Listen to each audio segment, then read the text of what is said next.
Reading by Gregg Margarite. Part 1 of The Ethical Engineer by Harry Harrison. That mores is strictly a matter of local custom cannot be denied. But that ethics is pure opinion also? Maybe there are times for murder and theft and slavery. All nature is but art unknown to thee, all chance direction which thou canst not see, all discord harmony not understood, all partial evil universal good. And, spite of pride, in erring reason's spite, one truth is clear: whatever is right. Alexander Pope, Essay on Man. Chapter 1. Jason dinAlt looked unhappily at the two stretchers as they were carried by. "Are they at it again?" he asked. Brucco nodded, the scowl permanently ingrained now on his hawk-like face. "We have only one thing to be thankful for. That is, so far at least, they haven't used any weapons on each other." Jason looked down unbelievingly at the shredded clothing, crushed flesh, and broken bones. The absence of weapons doesn't appear to make much difference when two Pyrrans start fighting. It seems impossible that this damage could be administered barehanded. Well, it was. Even you should know that much about Pyrrus by now. We take our fighting very seriously. But they never think of how much more work it makes for me. Now I have to patch these two idiots up and try to find room for them in the ward. He stalked away, irritated and annoyed as always. Jason usually laughed at the doctor's irascible state, but not today. Today, and for some days past, he had found himself living with a persistent feeling of irritation that had arrived at the same time as his discovery that it is far easier to fight a war than to administer a peace. The battle at the perimeter still continued. Still, the massed malevolence of the Pyrran life forms were not going to call a truce simply because the two warring groups of humans had done so. There was battle on the perimeter and a continual feeling of unrest inside the city. So far there had been very little traffic between the city Pyrrans and those living outside the walls, and what contact there had been usually led to the kind of violence he had just witnessed. The only minor note of hope in this concert of discord was the fact that no one had died, as yet, in any of these fearsome hand-to-hand conflicts. In spite of the apparent deadliness of the encounters, all of the Pyrrans seemed to understand that despite past hatreds, they were all really on the same side. A distant rumble from the clouded sky broke through his thoughts. "There is a ship on the radar," Meta said, coming out of the ground control office and squinting up at the overcast. "I wonder if it's that ecology expedition that Brucco arranged, or the cargo ship from Ondion." "We'll find out in a few minutes," Jason said, happy to forget his troubles for the moment in frank admiration, since just looking at Meta was enough to put a golden edge on this gloom-filled day. Standing there, head back, searching the sky, she managed to be beautiful even in the formless Pyrran coverall. Jason put his arms around her waist and exacted a great deal of pleasure from kissing the golden length of her upstretched throat. "Oh, Jason, not now," she said in exasperation. Pyrran minds by necessity run along one track at a time, and at the present moment she was thinking about the descending spaceship. With a quick motion, scarcely aware of her action, she pulled his hands from her and pushed him away. An easy enough thing for a Pyrran girl to do, but in doing so she half fractured one of his wrists, numbed the other, and knocked Jason to the ground. "Darling, I'm sorry," she gasped, suddenly realizing what she had done, bending quickly to help him up. "Get away, you lady weightlifter," he growled, pushing aside the proffered hand and struggling to his feet. "When are you going to realize that I'm only human, not made of chrome steel bars like the rest of you people?" He stifled the rest of his words in disgust at himself, his temper, this deadly planet, and the cantankerousness of its citizens that was scratching away at his nerves. He turned and stamped away, angry at himself for taking out his vile mood on Meta, but still too annoyed to make peace. Meta watched him leave, trying to say something that would end this foolish quarrel, but unable to. The largest blank in the Pyrran personality was an almost complete lack of knowledge of human nature, and her struggle to fill in the gaps she was only just beginning to realize existed, was a difficult one. The stronger emotions of hate and fear were no strangers to her, but for the first time she was discovering how difficult and complex was this unusual feeling of love. She let Jason go because she was incapable of any other action. Of course she could stop him by force, but if she had learned anything in the past few weeks it was the discovery that this was one area where he was very sensitive. There was no doubt that she was far stronger than he, physically, and he did not like to be reminded about it. She went back into the ground control room, almost eager to deal with the impersonal faces of the dials and scopes, material and unchanging entities that possessed no conflicting problems. Jason stood at the edge of the field and watched the ship come in for a landing, his anger forgotten temporarily in the presence of this break in routine. Perhaps this was the ship full of scientific eggheads that Brucco was expecting. He hoped so. It would be a pleasant treat to have a conversation with someone about a topic more universal than the bore dimensions of guns. With practiced eye he watched the landing, which was a little sloppy. Either a new pilot or an old one who didn't care much. It was a small ship, so not many people would be aboard. Then the spacer turned for a moment in a landing correction, and he had a quick glimpse of a serial number and tantalizingly familiar insignia on its stern. Where had he seen that before? The ship touched down and the flaring rockets died. There was only the click of cooling metal from the ship. No one emerged, nor did any of the Pyrrans seem interested enough in the newcomer to approach it. That must mean that no one had any business with it, and, of course, no curiosity either, for this, along with imagination, was in very short supply on the war-torn planet. Since no one else was making any moves, Jason went forward to investigate for himself. A stingwing that had escaped the perimeter guards dived towards him, and he blasted it automatically with his gun. The corpse thudded to the ground, and the soil churned about it as the insectile scavengers fought for the flesh. Only bare bones remained by the time he had taken 2 paces. A muffled whine of motors told him that the lower hatch was opening, and Jason watched as a hairline crack appeared in the thick metal, then widened as the heavy door ground outwards.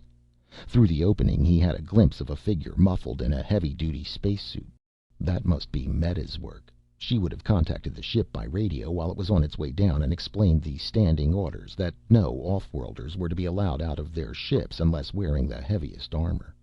Since the armed truce between the human inhabitants, there had been a lessening of the relentless warfare of the Pyrran life forms waged against the city, but only to a slight degree. Deadly beasts still abounded, and the air was thick with toxic diseases. A stranger unprotected would be ill in 5 minutes, dead within 10, or much sooner if a horndevil or other beast got to him in the interval. Jason felt a justified pride that he could walk this planet under his own power. The natives, adapted to the deadliness and heavy gravity since birth, were still his superiors, but he was the only off-worlder who could stand the dangers of Pyrrus.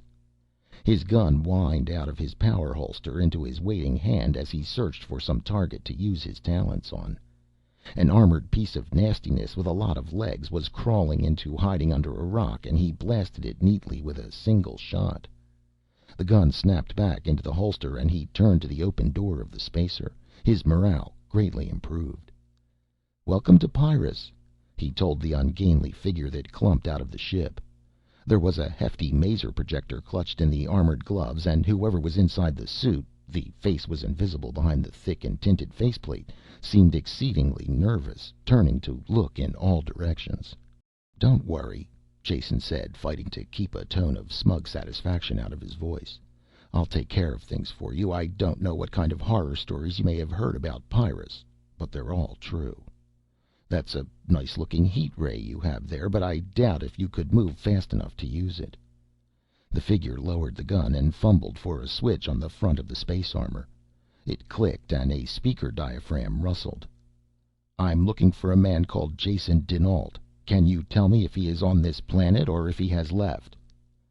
It was impossible to tell the speaker's tone from the rasping diaphragm, and no face was visible that might betray an emotion. This was the moment when Jason should have shown caution, and have remembered that there were thousands of policemen scattered across the galaxy who would heartily enjoy putting him under arrest. Yet he couldn't imagine any of them going to the trouble of following him here.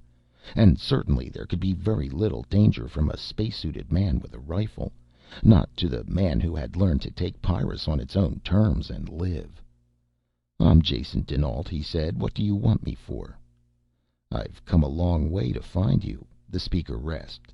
"Now—" The gloved hand pointed. "What is that?" Jason's reactions were instantaneous. Conditioned to move without thought, he wheeled, crouched, the gun in his hand and finger quivering lightly on the trigger, pointed in the indicated direction. There was nothing unusual to be seen, just an empty field and the control building at the edge. "Whatever are you talking about?" Jason asked, then stopped as it became very obvious what the stranger had been talking about. The large flanged mouth of the maser projector ground into the small of his back. His own gun snapped halfway out of its holster, buzzed briefly, then slipped back as he realized his position. "That's much better," the stranger said. "If you attempt to move, turn, lower your gun hand, or do anything I don't like, I'll pull this trigger and—" "I know," Jason sighed, careful to stand with every muscle frozen. "You will pull the trigger and burn a nice round hole through my backbone and intestines. But I would just like to know why. Who is it that is so interested in my worthless old carcass that they were willing to pay interstellar freight charges to send you and that oversized toaster all the way here in order to threaten it?"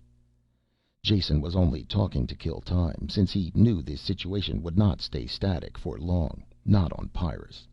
He was completely right, because before he had finished, the ground control door burst open and Meta ran out, circling to the left.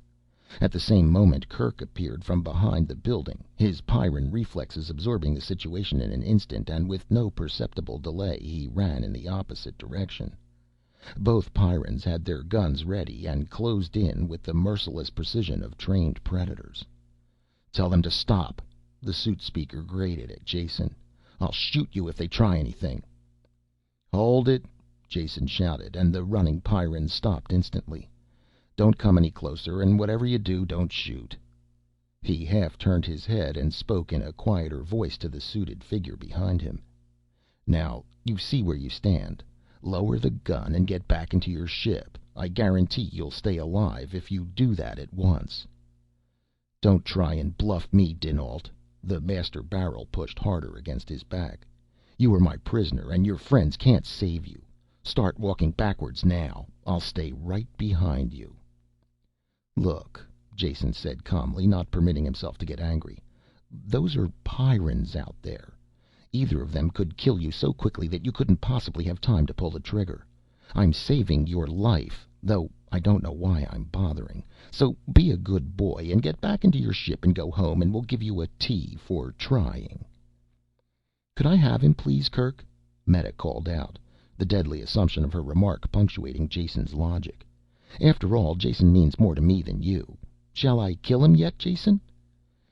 "Just shoot his gun hand off, Meta," Kerk told her in the same emotionless tone. "I want to know who this is and why he came here before he dies."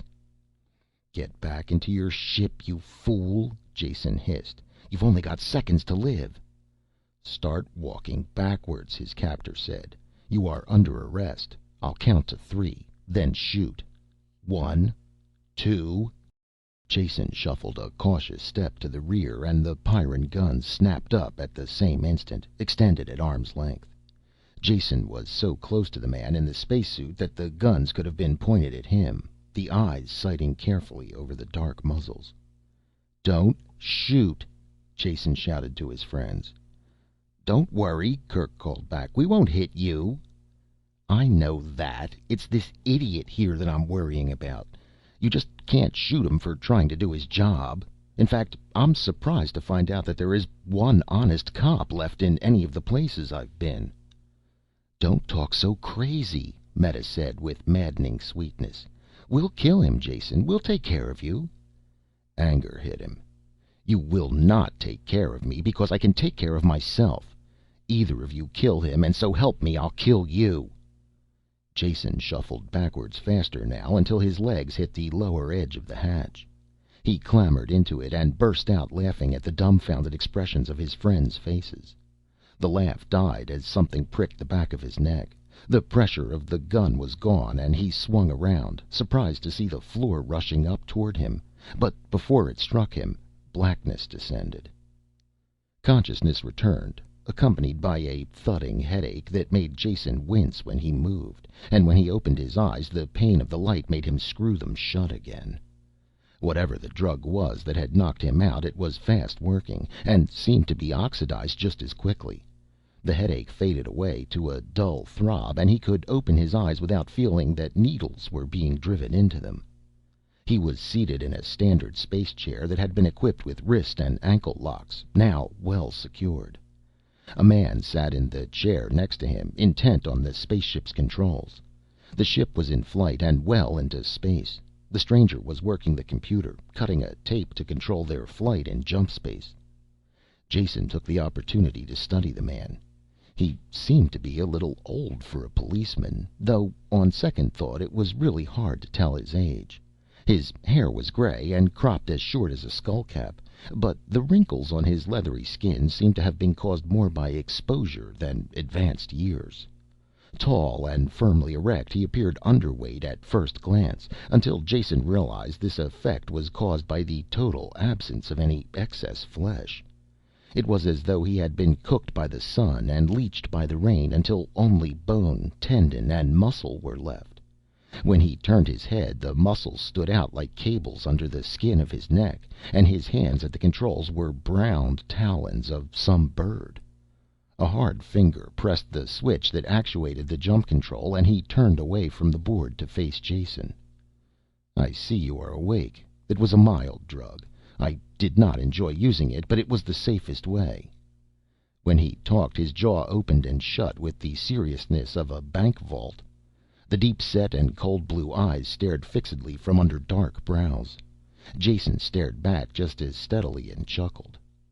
"I suppose you didn't enjoy using the maser projector either, nor threatening to cook holes in me. For a cop, you seem to be very tender-hearted." "I did it only to save your friends. I did not want them to get hurt." "Get hurt?" Jason roared with laughter. "Space cop, you don't have any idea what Pyrrans are like, or what kind of setup you were walking into. Don't you realize that I saved your life, though I really don't know why? Call me a natural humanitarian. You may have a swollen head and a ready trigger finger, but you were so far out of your class that you just weren't in the race. They could have blasted you into pieces, then shot the pieces into smaller pieces while you were still thinking about pulling the trigger. You should just thank me for being your savior." "So you are a liar as well as a thief," Jason's captor answered with no change of expression. "You attempt to play on my sympathies to gain your freedom. Why should I believe this story? I came to arrest you, threatening to kill you if you didn't submit, and your friends were there, ready to defend you. Why should you attempt to save my life? It doesn't make any sense." He turned back to the controls to make an adjustment. It didn't make sense. Jason agreed completely. Why had he saved this oaf who meant nothing to him? It was not an easy question to answer, though it had seemed so right at the time. If only Meta hadn't said that they would take care of him. He knew that they could, and was tired of it. He could take care of himself. He felt the anger rising again at the remembered words. Was that the only reason he had let this cop capture him? To show the Pyrrans that he was able to control his own destiny? Was the human ego such a pitiable thing that it had to keep reassuring itself of its own independence, or lie down on its back and curl up its toes? Apparently it was. At least his was. The years had taught him a certain insight into his own personality, and he realized that his greedy little subconscious had collected all the cues and signals from the encounter at the spaceport, and goaded him into a line of action that looked uncomfortably like suicide. The arrival of the stranger, the threat to himself, the automatic assumption by the Pyrrans that they would take care of him. Apparently his ego and his subconscious felt that he had been taken care of too long. They had managed to get him into this spot from which he could only be extricated by his own talents, far away from Pyrrus and the pressures that had been weighing on him so long. He took a deep breath and smiled. It wasn't such a bad idea after all. Stupid in retrospect, but the stupidity could hopefully be kept in the past. Now he had to prove that there was something other than a death wish in his subconscious flight from Pyrrus. And he must find a way to reverse positions with this cop, whoever he was. Which meant that he had to find out a little more about the man before making any plans. "I'm afraid you have the advantage of me, officer. How about telling me who you are and showing me a warrant or something under which you are performing this deed of interstellar justice?" "I am Mikah Samon. I am returning you to Cassylia for trial and sentencing." "Ah, yes," Jason sighed. "I'm not surprised to hear that they are still interested in finding me, but I should warn you that there is very little remaining of the 3,017,000,000 credits that I won from your casino." "Cassylia doesn't want the money back," Mikah said as he locked the controls and swung about in his chair. "They don't want you back either. You are their planetary hero now. When you escaped with your ill-gotten gains, they realized that they would never see the money again. So they put their propaganda mills to work, and you are now known throughout all the adjoining star systems as Jason 3 billion, the living proof of the honesty of their dishonest games, and a lure for all the weak in spirit. You tempt them into gambling for money instead of working honestly for it." Pardon me for being thick today," Jason said, shaking his head rapidly to loosen up the stuck synapses. "I'm having a little difficulty in following you. What kind of a policeman are you to arrest me for trial after the charges have been dropped?" "I'm not a policeman," Mikah said sternly, his long fingers woven tightly together before him, his eyes wide and penetrating. "I'm a believer in truth, nothing more. The corrupt politicians who control Cassylia have placed you on a pedestal of honor, honoring you, another, and if possible, a more corrupt man, and behind your image they have waxed fat. But I am going to use the truth to destroy that image, and when I destroy the image I shall destroy the evil that produced it." "That's a tall order for one man," Jason said calmly, much calmer than he really felt. "Do you have a cigarette?" "There is, of course, no tobacco or spirits on this ship. And I am more than one man. I have followers. The Truth Party is already a power to be reckoned with. We have spent much time and energy in tracking you down, but it was worth it. We have followed your dishonest trail into the past, to Mahaut's planet, to the Nebula Casino on Galipto, through a series of sordid crimes that turns an honest man's stomach. We have warrants for your arrest from each of these places, in some cases even the results of trials and your death sentence." "I suppose it doesn't bother your sense of legality that those trials were all held in my absence?" Jason asked. "Or that I have only fleeced casinos and gamblers, who make their living by fleecing suckers?" Mikah Samon wiped away this consideration with a wave of his hand. "You have been proven guilty of a number of crimes. No amount of wriggling on the hook can change that. You should be thankful that your revolting record will have a good use in the end. It will be the lever with which we shall topple the grafting government of Cassylia." "I'm beginning to be sorry that I stopped Kerk and Meta from shooting you," Jason said, shaking his head in wonder. "I have a very strong suspicion that you are going to cause yourself, and a lot of other people, a good deal of trouble before this thing is over. Look at me, for instance." He rattled his wrists in their restraining bands. The servo motors whined a bit as the detector unit came to life and tightened the grasp of the cuffs, limiting his movement. "A little while ago I was enjoying my health and freedom, and I threw it all away on the impulse to save your life. I'm going to have to learn to fight those impulses." "If that is supposed to be a plea for mercy, it is sickening," Mikah said. "I have never taken favors, nor do I owe anything to men of your type. Nor will I ever." "Ever, like never, is a long time," Jason said very quietly. "I wish I had your serenity of mind about the sure order of things." "Your remark shows that there might be hope for you yet. You might be able to recognize the truth before you die. I will help you, talk to you, and explain." "Better the execution," Jason choked. Chapter 2. "Are you going to feed me by hand or unlock my wrists while I eat?" Jason asked. Myka stood over him with the tray, undecided. Jason gave a light verbal prod, very gently, because whatever else he was, Myka was not stupid. "I would prefer you to feed me, of course. You'd make an excellent body servant." "You are capable of eating by yourself," Myka responded instantly, sliding the tray into the slots of Jason's chair. "But you will have to do it with only one hand. If you were freed, you would only cause trouble." He touched the control on the back of the chair and the right wrist lock snapped open. Jason stretched his cramped fingers and picked up the fork. While he ate, Jason's eyes were busy. Not obviously, since a gambler's attention is never obvious, but many things can be seen if you keep your eyes open and your attention apparently elsewhere.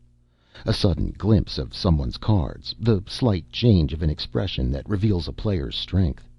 Item by item his seemingly random gaze touched the items in the cabin.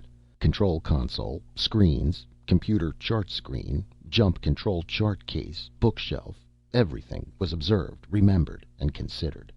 Some combination of them would fit into the plan. So far all he had was the beginning and the end of an idea. Beginning: he was a prisoner in this ship on his way back to Cassylia. End: he was not going to remain a prisoner, nor return to Cassylia. Now all that was missing was the vital middle.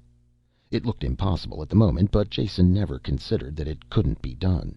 He operated on the principle that you made your own luck. You kept your eyes open as things evolved, and at the right moment you acted. If you acted fast enough, that was good luck. If you worried over the possibilities until the moment had passed, that was bad luck. He pushed the empty plate away and stirred sugar into his cup. Myka had eaten sparingly and was now starting on his second cup of tea. His eyes were fixed, unfocused in thought as he drank. He started slightly when Jason called to him. "Since you don't stock cigarettes on this ship, how about letting me smoke my own? You'll have to dig them out for me, since I can't reach the pocket while I'm chained to this chair." "I cannot help you," Myka said, unmoving. "Tobacco is an irritant, a drug, and a carcinogen. If I gave you a cigarette, I would be giving you cancer." "Don't be a hypocrite," Jason snapped, inwardly pleased at the rewarding flush in the other's neck. "They've taken the cancer-producing agents out of tobacco for centuries now. And even if they hadn't, how does that affect this situation? You're taking me to Cassylia, to certain death. So why should you concern yourself with the state of my lungs in the future?" "I hadn't considered it that way. It is just that there are certain rules of life." "Are there?" Jason broke in, keeping the initiative and the advantage. "Not as many as you like to think. And you people who are always dreaming up the rules never carry your thinking far enough. You are against drugs. Which drugs? What about the tannic acid in that tea you're drinking? Or the caffeine in it? It's loaded with caffeine, a drug that is both a strong stimulant and a diuretic. That's why you won't find tea in spacesuit canteens. That's a case of a drug forbidden for a good reason. Can you justify your cigarette ban the same way?" Myka started to talk and then thought for a moment. "Perhaps you are right. I'm tired and it's not important." He warily took the cigarette case from Jason's pocket and dropped it onto the tray. Jason didn't attempt to interfere. Myka poured himself a third cup of tea with a slightly apologetic air. "You must excuse me, Jason, for attempting to make you conform to my own standards. When you are in pursuit of the big truths, you sometimes let the little truths slip. I'm not intolerant, but I do tend to expect everyone else to live up to certain criteria I have set for myself. Humility is something we should never forget, and I thank you for reminding me of it. The search for truth is hard." "There is no truth," Jason told him, the anger and insult gone now from his voice, since he wanted to keep the captor involved in the conversation, involved enough to forget about the free wrist for a while. He raised the cup to his lips and let the tea touch his lips without drinking any. The half-full cup supplied an unconsidered reason for his free hand. "No truth?" Myka weighed the thought. "You can't possibly mean that. The galaxy is filled with truth. It's the touchstone of life itself. It's the thing that separates mankind from the animals." "There is no truth, no life, no mankind. At least not the way you spell them, with capital letters. They don't exist." Micah's taut skin contracted into a furrow of concentration. "You'll have to explain yourself," he said. "You're not being clear." "I'm afraid it's you who aren't being clear. You're making a reality where none exists. Truth with a small t is a description, a relationship, a way to describe a statement, a semantic tool. But capital T truth is an imaginary word, a noise with no meaning. It pretends to be a noun, but it has no referent. It stands for nothing. It means nothing. When you say, 'I believe in truth,' you are really saying, 'I believe in nothing.'" "You're wrong," Micah said, leaning forward, stabbing with his finger. "Truth is a philosophical abstraction, one of the tools that mankind's mind has used to raise it above the beasts.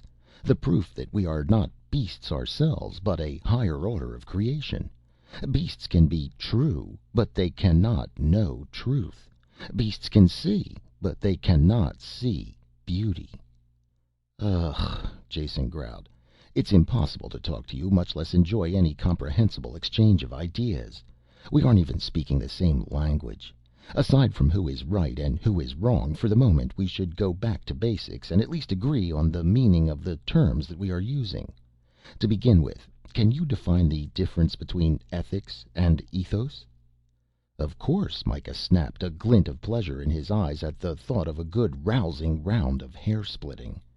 "Ethics is the discipline dealing with what is good or bad, or right or wrong, or with moral duty and obligation. Ethos means the guiding beliefs, standards, or ideals that characterize a group or community." "Very good. I can see that you have been spending the long spaceship nights with your nose buried in the books. Now make sure the difference between those two terms is very clear, because it is the heart of the little communications problem we have here. Ethos is inextricably linked with a single society, and cannot be separated from it, or it loses all meaning. Do you agree?" "Well—" Come, you have to agree on the terms of your own definition. The ethos of a group is just a catch-all term for the ways in which the members of the group rub against each other, right?" Micah reluctantly produced a nod of acquiescence. "Now that we agree about that, we can push on one step further. Ethics, again by your definition, must deal with any number of societies or groups. If there are any absolute laws of ethics, they must be so inclusive that they can be applied to any society. A law of ethics must be as universal of application as is the law of gravity." "I don't follow you." "I didn't think you would when I got to this point. You people who prattle about your universal laws never really consider the exact meaning of the term. My knowledge of history of science is very vague, but I'm willing to bet that the first law of gravity ever dreamed up stated that things fell at such and such a speed and accelerated at such and such a rate. That's not a law, but an observation that isn't even complete until you add 'on this planet.' On a planet with a different mass there will be a different observation. The law of gravity is the formula. The gravitational force is equal to the mass of both objects divided by the distance between the objects squared. And this can be used to compute the force of gravity between any two bodies anywhere. This is a way of expressing fundamental and unalterable principles that apply in all circumstances. If you are going to have any real ethical laws, they will have to have this same universality. They will have to work on Cassylia or Pyrrus, or on any planet, or in any society you can find. Which brings us back to you. What you so grandly call, with capital letters and a flourish of trumpets, laws of ethics, aren't laws at all, but are simple little chunks of tribal ethos, aboriginal observations made by a gang of desert sheep herders to keep order in the house, or tent. These rules aren't capable of any universal application. Even you must see that. Just think of the different planets that you have been on and the number of weird and wonderful ways people have of reacting to each other. Then try and visualize 10 rules of conduct that would be applicable in all these societies. An impossible task. Yet I'll bet that you have 10 rules you want me to obey, and if one of them is wasted on an injunction against saying prayers to carved idols, I can imagine just how universal the other 9 are. You aren't being ethical if you try to apply them wherever you go. You're just finding a particularly fancy way to commit suicide." "You are being insulting." "I hope so. If I can't reach you in any other way, perhaps insult will jar you out of your state of moral smugness. How dare you even consider having me tried for stealing money from the Cassylia Casino, when all I was doing was conforming to their own code of ethics?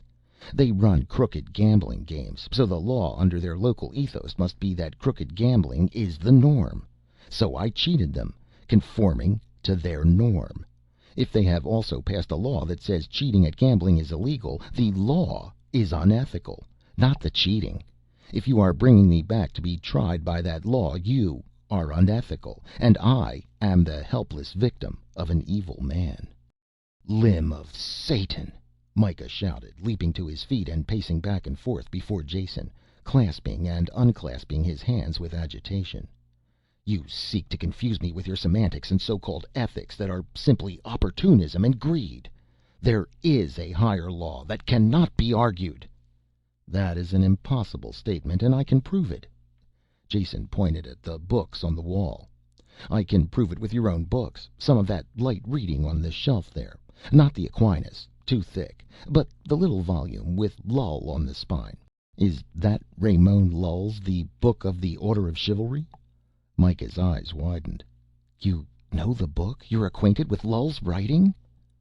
"Of course," Jason said with an off-handedness he did not feel, since this was the only book in the collection he could remember reading. The odd title had stuck in his head. "Now let me see it, and I shall prove to you what I mean." There was no way to tell from the unchanged naturalness of his words that this was the moment he had been working carefully towards. He sipped the tea, none of his tenseness showing. Mikah Samon got the book and handed it to him. Jason flipped through the pages while he talked. Yes, this is perfect, an almost ideal example of your kind of thinking. Do you like to read, Lull?" "Inspirational," Mikah answered, his eyes shining. "There is beauty in every line, and truths that we have forgotten in the rush of modern life. A reconciliation and proof of the interrelationship between the mystical and the concrete. By manipulation of symbols he explains everything by absolute logic." "He proves nothing about nothing," Jason said emphatically. "He plays word games. He takes a word, gives it an abstract or unreal value, then proves this value by relating it to other words with the same sort of nebulous antecedents.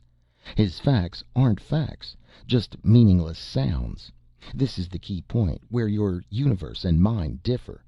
You live in this world of meaningless facts that have no existence.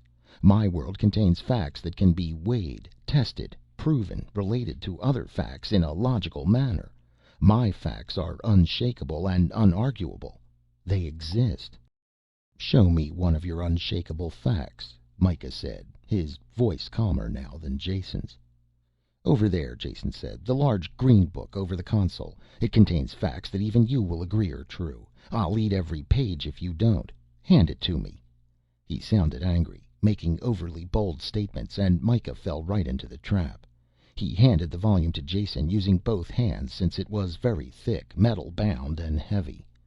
"Now listen closely and try to understand, even if it is difficult for you," Jason said, opening the book. Mikah smiled wryly at this assumption of his ignorance. "This is a stellar ephemeris, just as packed with facts as an egg is with meat. In some ways it is a history of mankind.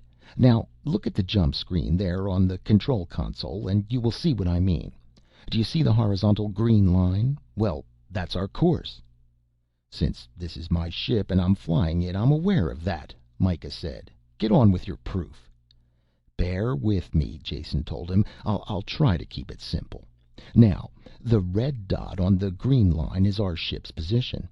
The number above the screen our next navigational point, the spot where a star's gravitational field is strong enough to be detected in jump space. The number is the star's code listing, DB 890462229. I'll look it up in the book." He quickly flipped the pages. "And find its listing. No name. A row of code symbols, though, that tells a lot about it. This little symbol means that there's a planet or planets suitable for man to live on. Doesn't say if any people are there, though." "Where does all this lead to?" Myka interrupted. "Patience. You'll see in a moment. Now look at the screen. The green dot approaching on the course line is the PMP, point of maximum proximity, when the red dot and green dot coincide." "Give me that book," Myka ordered, stepping forward, aware suddenly that something was wrong. He was just an instant too late. "Here's your proof," Jason said, and hurled the heavy book through the jump screen into the delicate circuits beyond. Before it hit he had thrown the second book. There was a tinkling crash, a flare of light, and the crackle of shorted circuits. The floor gave a tremendous heave as the relays snapped open, dropping the ship through into normal space. Myka grunted in pain, clubbed to the floor by the suddenness of the transition. Locked into the chair, Jason fought the heaving of his stomach and the blackness before his eyes.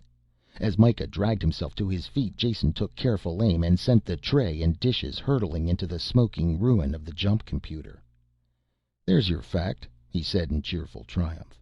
"Your incontrovertible, gold-plated, uranium-cored fact. We're not going to Cassylia anymore." Chapter 3. "You've killed us both," Myka said, with his face strained and white but his voice under control. "Not quite," Jason told him cheerily. "But I have killed the jump control so we can't get to another star. However, there's nothing wrong with our space drive, so we can make a landing on one of the planets. You saw for yourself that there is at least one suitable for habitation." "Where I will fix the jump drive and continue the voyage to Cassylia. You will have gained nothing."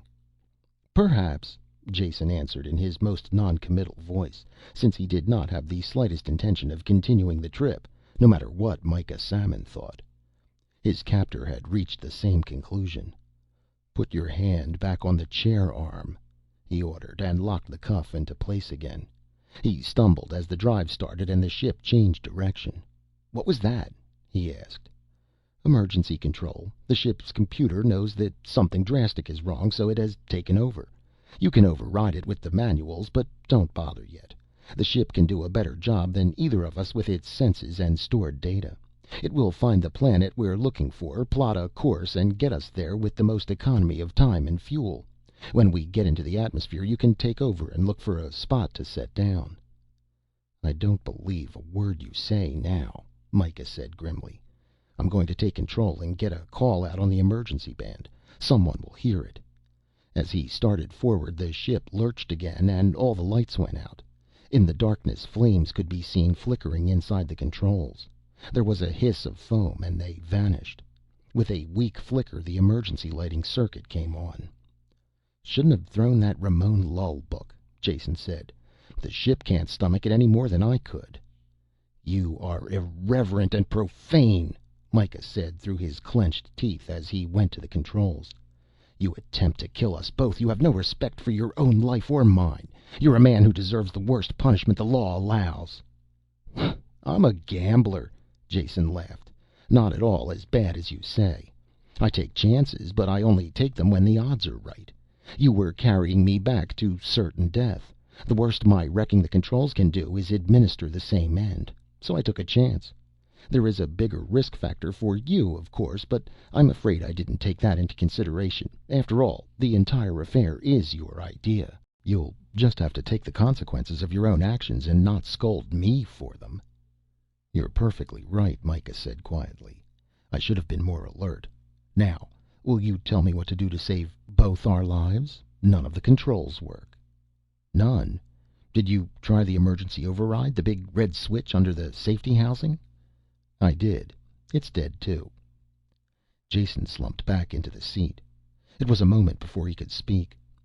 "Read one of your books, Myka," he said at last. "Seek consolation in your philosophy. There's nothing we can do. It's all up to the computer now, and whatever is left of the circuits." "Can't we help? Repair anything?" "Are you a ship technician? I'm not. We would probably do more harm than good." It took 2 ship days of very erratic flight to reach the planet. A haze of clouds obscured the atmosphere. They approached from the night side and no details were visible, or lights. "If there were cities, we should see their lights, shouldn't we?" Myka asked. "Not necessarily. Could be storms, could be enclosed cities, could be only ocean in this hemisphere. Or it could be that there are no people down there. Even if the ship should get us down safely, what will it matter? We will be trapped for the rest of our lives on this lost planet at the end of the universe." "Don't be so cheerful," Jason interrupted. "How about taking off these cuffs while we go down? It will probably be a rough landing, and I'd like to have some kind of a chance." Myka frowned at him. "Will you give me your word of honor that you won't try to escape during the landing?" "No. And if I gave it, would you believe it? If you let me go, you take your chances. Let neither of us think it will be any different." "I have my duty to do," Myka said. Jason remained locked in the chair.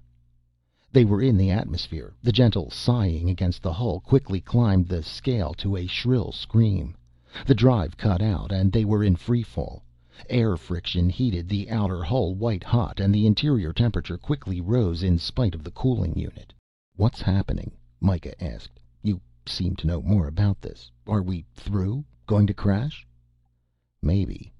Could be only one of two things. Either the whole works has folded up, in which case we are going to be scattered in very small pieces all over the landscape, or the computer is saving itself for one last effort. I hope it's that. They build computers smart these days, all sort of problem-solving circuits. The hull and engines are in good shape, but the controls spotty and unreliable. In a case like this, a good human pilot would let the ship drop as far and fast as it could before switching on the drive, then turn it on full, 13 Gs or more, whatever he figured the passengers could take on the couches. The hull would take a beating, but who cares? The control circuits would be used the shortest amount of time in the simplest manner." "Do you think that's what's happening?" Myka asked, getting into his acceleration chair. "That's what I hope is happening. Going to unlock the cuffs before you go to bed? It could be a bad landing, and we might want to go places in a hurry." Myka considered, then took out his gun. "I'll unlock you, but I intend to shoot if you try anything. Once we are down, you will be locked in again." "Thanks for small blessings," Jason said, rubbing his wrists. Deceleration jumped on them, kicked the air from their lungs in uncontrollable gasps, sank them deep into the yielding couches. Myka's gun was pressed into his chest, too heavy to lift. It made no difference. Jason could not stand nor move. He hovered on the border of consciousness, his vision flickering behind a black and red haze. Just as suddenly the pressure was gone. They were still falling. The drive groaned in the stern of the ship and relays chattered, but it didn't start again. The two men stared at each other, unmoving for the unmeasurable unit of time that the ship fell. As the ship dropped, it turned and hit at an angle. The end came for Jason in an engulfing wave of thunder, shock, and pain. Sudden impact pushed him against the restraining straps, burst them with the inertia of his body, hurled him across the control room. His last conscious thought was to protect his head. He was lifting his arm when he struck the wall. There is a cold that is so chilling it is a pain, not a temperature. Cold that slices into the flesh before it numbs and kills. Jason came to with the sound of his own voice crying hoarsely. The cold was so great it filled the universe. Cold water, he realized as he coughed it from his mouth and nose. Something was around him, and it took an effort to recognize it as Myka's arm. He was holding Jason's face above the surface while he swam. A receding blackness in the water could only have been the ship, giving off bubbles and groans as it died. The cold water didn't hurt now, and Jason was just relaxing when he felt something solid under his feet. "Stand up and walk, curse you!" Myka gasped hoarsely. "I can't carry you. Can't carry myself." They floundered out of the water, side by side, four-legged, crawling beasts that could not stand erect. Everything had an unreality to it, and Jason found it hard to think.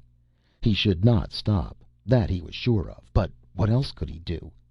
There was a flickering in the darkness, a wavering light coming toward them. Jason could say nothing, but he heard Myka cry out for help. Nearer came the light, some kind of a flare or torch held high. Myka pulled to his feet as the flame approached. It was a nightmare. It wasn't a man, but a thing that held the flare, a thing of angles, sharp corners, fang-faced and horrible. It had a clubbed extremity it used to strike down Myka. The tall man fell wordlessly and the creature turned toward Jason. He had no strength to fight with, though he struggled to climb to his feet. His fingers scratched at the frosted sand, but he could not rise, and exhausted with this last effort he fell forward face down.